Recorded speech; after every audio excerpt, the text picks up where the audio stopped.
All Indiana Politics is your premier source for Indiana politics, focusing on issues that matter to you. I still want us to be the best in the Midwest. We can't afford another lockdown. Give the citizens of this country the relief they need. Education in the state of Indiana remains priority number one. In-depth, nonpartisan coverage. We don't know exactly where the economy will be in January. People are worried with good reason. Exclusive interviews with Indiana's political leaders. We have the resources here in the state of Indiana to care for those who are in need. Expert analysis on critical legislation. We need to reform those laws. This recovery is going to take some time. We've got to anticipate that there'll be a budget shortfall. From Wish TV, this is All Indiana Politics Podcast on the All Indiana Podcast Network.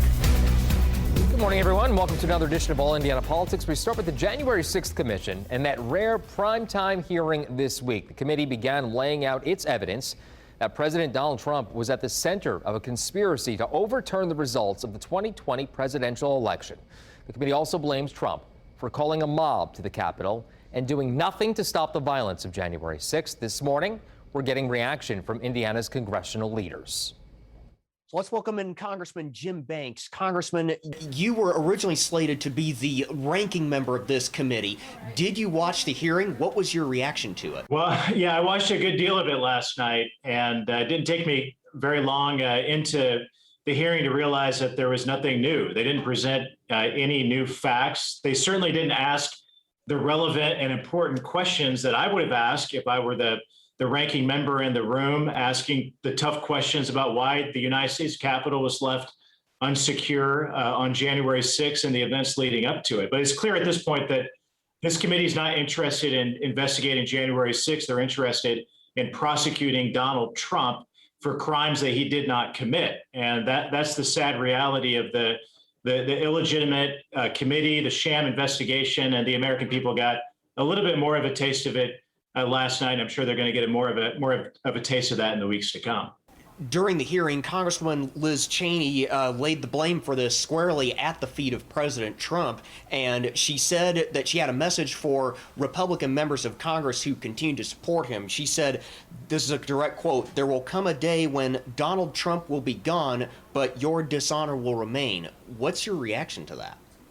Well, it's more of the same of what we've come to expect from Liz Cheney. It's why she will be defeated likely in the upcoming election. She doesn't represent the values at this point of the Republican Party, or likely we'll see when Wyoming votes in a few weeks in their election. I think we'll likely see that she doesn't represent the values of her state either. But the fact remains that Liz Cheney now works for Nancy Pelosi and the Democrats. That's why Nancy Pelosi tapped her and picked her to serve on this committee. Never before in the history of the United States Congress, 232 years, has the Speaker of the House rejected the appointments of the minority leader to serve on a select committee. And I was one of those who was rejected to serve to provide the minority party's view and ask the minority party's relevant questions in a hearing. And that's why the American people have tuned out this committee, because it's not a fair process. It's an illegitimate committee. It doesn't provide both the majority and the minority viewpoints. But we figured out already that this committee is about throwing Donald Trump in jail. They'll settle for keeping his name off the ballot in the 2024 election. It's about political payback of Nancy Pelosi's political opponents. And at the end of the day, we also learned from reports over the last weekend that this committee is being used as a Trojan horse for the Democrats to come out in favor of abolishing the Electoral College and to advance their radical election reform agenda. So that's what this is all about. It's not about looking into what happened on January 6th and the events leading up to it to protect the Capitol from another event like that in the future. We heard that several White House staffers testified that when President Trump was told of the chance of hang Mike Pence, he responded, maybe he deserves it. We're talking about the sitting vice president of the United States and this state's former governor. Do you believe that? No, I don't. And President Trump said this morning that it's not true. And by the way, in the hearing when this came up, Liz Cheney said she heard this from someone that was interviewed. She didn't prove it. She didn't even reveal who said it. I mean, it's all hearsay at this point. And Donald Trump denied it. He said he would never say or think something like that.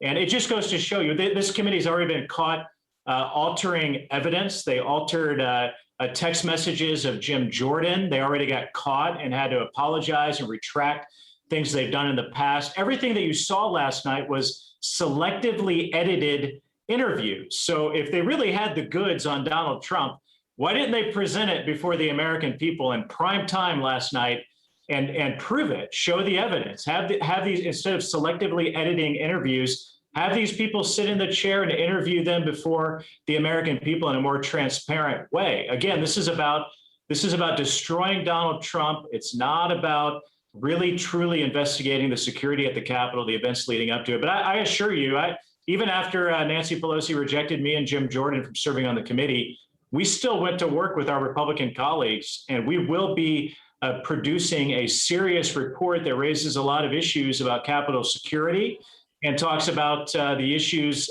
leading up to some of the bureaucratic failures of Capitol security leading up to January 6th, and making serious recommendations, policy recommendations for what Congress and the next Speaker of the House can do to provide better oversight of the Capitol police leadership and provide a more serious Capitol security as well. That's what this committee should be doing, but you didn't hear anything about that last night. You only heard about a witch hunt toward Donald Trump and Nancy Pelosi's political opponents. Congressman Jim Banks, thank you for joining us. Thank you. Have a good day. All right, and coming up, Congressman Andre Carson on the hearing and what he thinks we'll see in the upcoming hearings.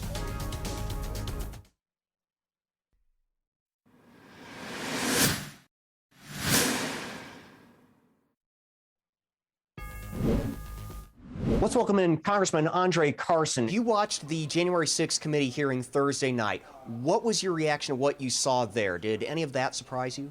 I was, as someone who was targeted on January 6th by a gentleman who came to the Capitol with explosives, who had my name on the list, I was very pleased with the hearing, which will be the first in a series of several hearings this month.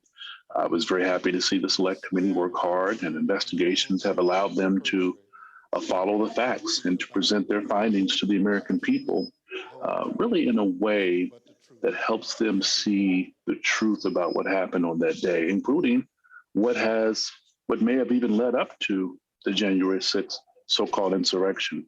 I have to commend, though, the combined leadership of Chairman Benny Thompson as well as Vice Chair Liz Cheney and their ability to work together to effectively uncover the truth. And I think that's critical now more than ever. I think Hoosiers were inspired by the courage and bravery of Capitol Police Officer Caroline Edwards. She said it well. The unspeakable carnage was like a battlefield. And, I think the most visible violence on that day was apparent. But in reality, the events that led up to the insurrection began long before former President Trump encouraged rioters to even march on Capitol Hill. For years, we've had Republicans in state legislatures, courts, and Congress engage in a more covert attack, chipping away at free and fair elections and taking direct aim at Americans' constitutional rights and our democracy. Do you think these hearings are going to change anyone's minds? I think the threat to our democracy, it hasn't passed. We've had this anti-democratic sentiment for quite some time. My hope is that we get an understanding of how the big lie went from conspiracy theories after the 2020 election into a violent coup on the Capitol. My hope is that with the arrests that are taking place in the work of law enforcement and the FBI, that folks can see that you have a right to protest as outlined by the framers of the Constitution, but to escalate the protest into violence and even death, go beyond what's necessary to express dissent. And the panel, and specifically Congresswoman Liz Cheney, placed the blame squarely on President Trump. They asserted that he assembled the mob in D.C. and that he tried to essentially subvert democracy. Do you agree with that analysis? Well, I don't think we can separate the violence of January 6th from the growing danger of white nationalism and white supremacy in this country. The coup wasn't just about keeping Donald Trump in power. It was an expression of a backlash against a multiracial democracy in a very real sense. So I think standing up to the forces of racism and white nationalism, it requires holding those responsible for the insurrection. Should President Trump or any of his former advisors be held criminally liable for what happened? Should they face criminal charges? I think once the facts are presented and a determination is made by the committee, without question. Now, you said right after January 6th that you had two questions. First, did Capitol police officers or other law enforcement officials have any role in what had happened that day on the protesters or the rioters' side? And then second, did members of Congress give tours of the Capitol to some of those future rioters on January 5th? Have you gotten answers to either of those questions? Well, you know, we're fighting against an ideology. It's the same ideology that animated the recent Buffalo shooter and the shooters behind the deadly attacks in Charleston. It's behind the daily threats that we've seen, even the ones at Pittsburgh at the Tree of Life Synagogue. We've seen the reality of these kinds of attacks that impact people of color and religious minorities, for that matter. If the Capitol mob and those who are behind the insurrections are not held accountable, this country becomes less safe for everyone targeted by white supremacy if they aren't brought to justice. You know, we paved the way for more of these deadly attacks to happen again if we don't do something decisively. And you brought up Buffalo, Tree of Life, etc. One final question. In light of those recent mass shootings, do you see Congress passing any further gun regulations based on your observations of discussions that are happening right now? Well, we just passed a monumental piece of legislation raising the age to 21. Of course, the Senate has to act. I think whatever it takes, if we have to go back in a session, if we have to continue voting on laws, I think we'll have to do it. The same thing that we've done with other monumental pieces of legislation. There's always time to go back and make necessary corrections. My hope is that it doesn't take another shooting for us to act decisively. Congressman Andre Carson, thank you for joining us. What an honor. Thank you. All right, coming up after the break, Indiana's best political team talked the January 6th Commission and inflation relief in Indiana. That's next on All Indiana Politics.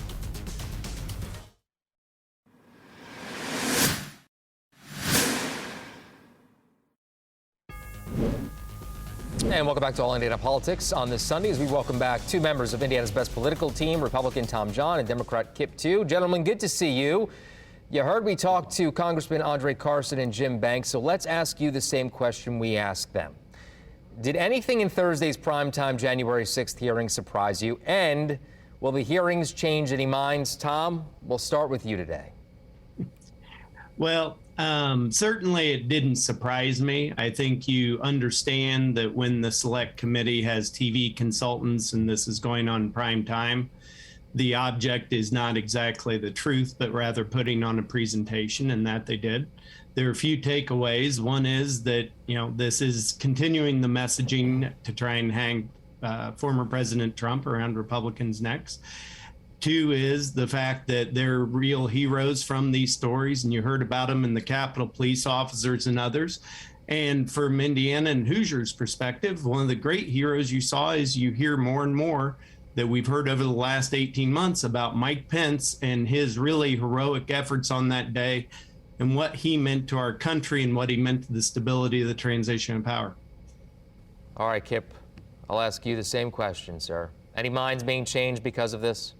I don't know about that. I think that if people gave it an objective view, I disagree with Tom that it was, a TV production. Obviously, Democrats get criticized all the time for not being good on message, and when they actually work on message, they get criticized for working on message. So that's just the way that goes. I think that Liz Cheney said it the best. The next couple of weeks, they're going to show to the American people that there was a seditious conspiracy to overturn the election, to keep Donald Trump in power, and it was Donald Trump who was at the front of it. The thing that I think is most important here to remember is that the only reason it didn't work was because actually Donald Trump couldn't organize his way out of a tent, and we're glad for that and happy that he couldn't get it organized well enough for it to ultimately succeed.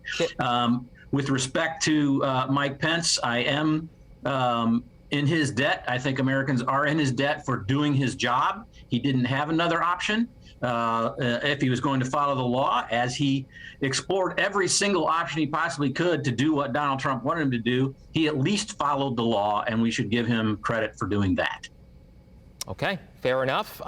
In regards to the initial hearing, did we learn anything, Kip, in your opinion, that we didn't already know? I mean, yeah, I think we did learn from, you know, the police officer who testified first. We got greater depth about what went on that day. She got to at least talk about the fact that those folks were calling her, you know, all kind of names and being horrible to her, that we didn't know about before, and questioning her patriotism, which was ridiculous and awful. So yeah, I think we did learn things, but I mean, the whole idea is to expose what happened, and you can only expose it if you talk about it more. Right, and we'll obviously have some new information coming out in the future hearings as well. Tom, I mean, I think she handled herself very well, the Capitol Police officer. Your takeaway, were you surprised by anything that we saw during that first hearing? The video itself was eye-opening. I know we've seen a lot of it, but to see it all in one, man, that was something else. I mean, certainly, at least for me, and I imagine for a lot of people, the granular view of what happened to the people in that spot that day, I think is eye-opening, no doubt. And I don't think anybody would argue that what happened that day is atrocious and something that should never happen and will be a stain on the country. And so that's absolutely the case. And, you know, they truly are heroes that were there. Now, I'll take issue with Kip simply saying that Mike Pence followed the law. Arguably, Mike Pence didn't follow the law in calling in the National Guard himself as vice president. And there's some question probably whether that was allowed, but it was 100% the right thing to do. He stood up for America that day. And I think that what you're seeing out of this is the kind of man that Mike Pence is. I also have to make a note. Kip said Democrats get criticized for not messaging correctly. I agree in campaigns, but Kip, he may be saying that this was just one big campaign commercial. In that case, I agree with it. Okay. All right, and we'll keep an eye on these other hearings that are going to happen this upcoming week. Let's move on, though, to Governor Eric Holcomb and his plan for another $225 taxpayer rebate check to help deal with inflation, but will not suspend the gas tax. Kip, is this enough, $225? Well, I think it's a start. I think it's good. I have no criticism of the decision. I just hope it will quiet down the Republicans who say that inflation was caused by too much money going into the economy, because clearly the governor disagrees with that, because he's putting more money back into Indiana's economy to help people with inflation. So maybe we can get off that canard. Everybody knows that inflation has hit the entire world because of the pandemic and coming out of the pandemic, and it wasn't because of government spending. Tom, I'll let you respond to that. Well, the fact is, when Congress went and spent an enormous amount of money, the CARES Act, I think everybody agrees, right thing, right time. When the ARP came along, though, that was truly about trying to come out of the blocks and spend money when the Democrats came into office in 2021. And that's a big tranche of the money. And when $1 trillion goes into the international economy, it affects everybody. So I would say that, yes, absolutely, that this Congress has helped and President Biden has helped create this inflationary issue.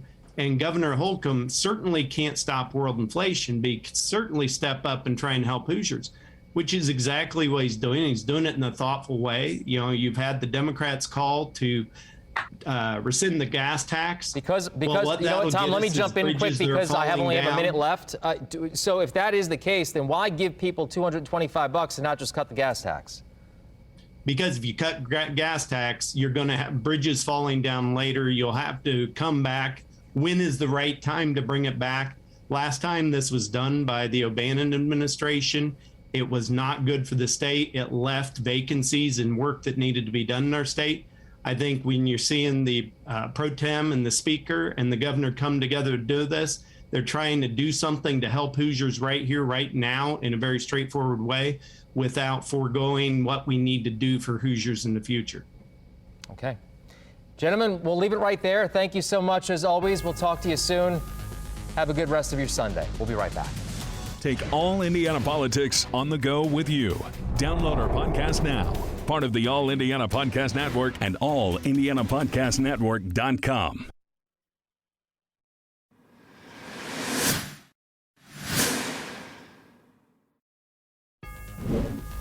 And thank you for joining us for All Indiana Politics on this Sunday. Remember, we'll be back here next Sunday morning at 9:30. We're also watching the January 6th committee hearings this week, and that includes Thursday's hearing that will focus on legal advisors to Vice President Mike Pence. A busy week for you here on Wish TV and wishtv.com. But for now, have a great rest of your weekend. We'll see you back here next Sunday.